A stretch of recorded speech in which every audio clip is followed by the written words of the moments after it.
When I was a young dancer, it did not occur to me that fear is the enemy of movement. I didn't know that. Even though it might look like the fear of the dog or the fear of the robber or the fear of losing my job or my mate or fear of flying or whatever it is, it's always the fear of death. Fear narrows your life down to the littlest drop of existence. Fear is an animal response to danger. And the way that animals react is that they stop their breath in order to become invisible to other animals, because animals usually will detect through movement. And so the notion of the holding of breath and the stifling of movement are one and the same. So that, and again, these are degrees. So it's the degree of the holding of the breath that will lock down movement.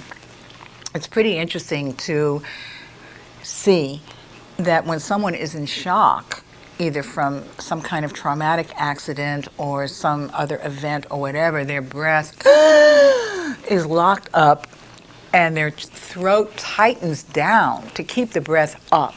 And so that becomes patterned into your nervous system, that breath, and that will happen very fast. And so everything is held in suspension when your breath is locked like that, meaning that because the breath isn't moving very much, neither is anything else.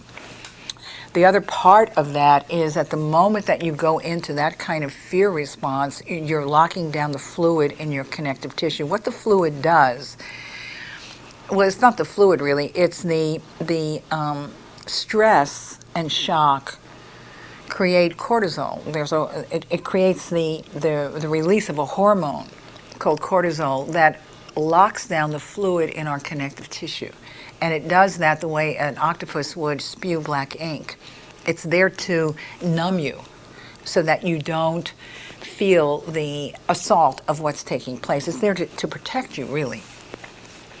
And so as long as your breath stays like that, the fluid in the connective tissue will maintain, the cortisol will stay there, and it will create more stagnation in the fluid. And so there's a tightening of the body. So that again, let's say that somebody goes to an exercise class, they feel tight and they say, well, gee, I better get into some exercise. Exercise is about the worst thing they can do because they're locked up like this in the first place. They go to a gym or some kind of exercise class, and again, they're putting a constraint on top of that. And so there's no give in the body in the first place. You start putting weights or start doing strenuous things with it, there's no give at all. Boom, the person has an injury and says, gee, this is dangerous to my health. All the time, the shock is basically the problem. When we're in shock, the vitality is elsewhere.